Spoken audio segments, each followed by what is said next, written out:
Once upon a time, there was an island. One day, just off the island, a cargo ship collided with a luxurious cruise liner. Everyone on board managed to swim ashore before the boat sank.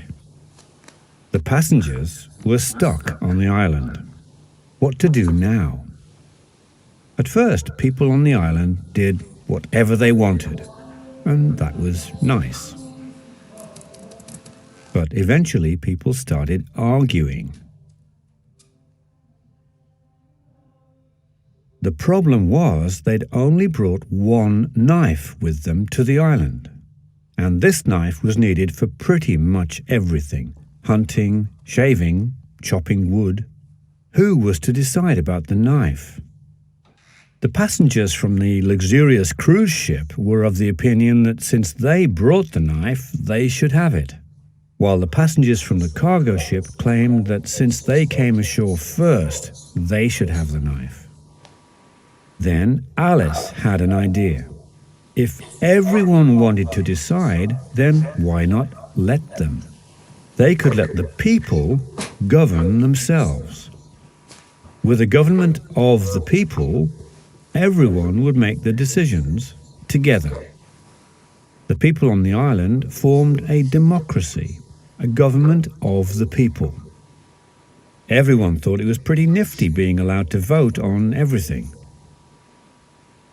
Bob, who wanted to use the knife as much as possible, suggested that only men should be allowed to have the knife and no women.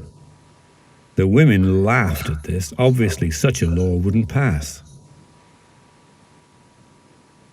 Oh, but in fact, there were fewer women on the island than men. Following the will of the majority isn't necessarily always the most fair, it turned out.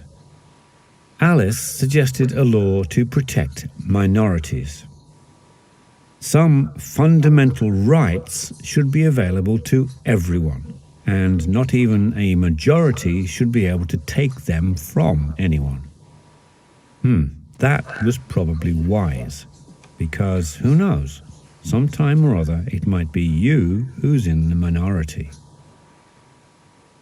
Life on the island moved on, and every time a decision was to be made, the entire population gathered to vote. Every issue was directly decided by a referendum. This is called direct democracy. But gradually, people grew bored of having to vote on every single issue. Was there no easier way to do this? Could they perhaps just vote for someone who could make decisions on each issue on behalf of them during some period of time, someone to represent them? Sure thing. Now they had a representative democracy. Since the islanders thought that Alice seemed wise, she was chosen to be Prime Minister. But after a while, Bob got tired of having Alice as his representative. So when it was time for election again, Bob started making all kinds of promises to the people on the island. And Bob won the election. But now we've found out Bob had no intention to do what he promised. Okay then, we can just wait until the next election. Oh, I guess not. This isn't going very well. Maybe we need some laws that we can't vote away very easily. Laws that constitute our democracy. We can call these fundamental laws our Constitution. What should these laws say then? Well, in them we write down the fundamental rights that all humans have. And here is where we limit what the elected representatives can do, so they can't make a decision to abolish our democracy. That sounds pretty good. Let's vote on that. But first we need to make sure that Bob isn't Prime Minister anymore. That's better.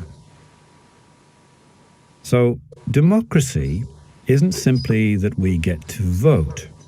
A democratic society also needs to protect everyone's rights, including those who don't have any power.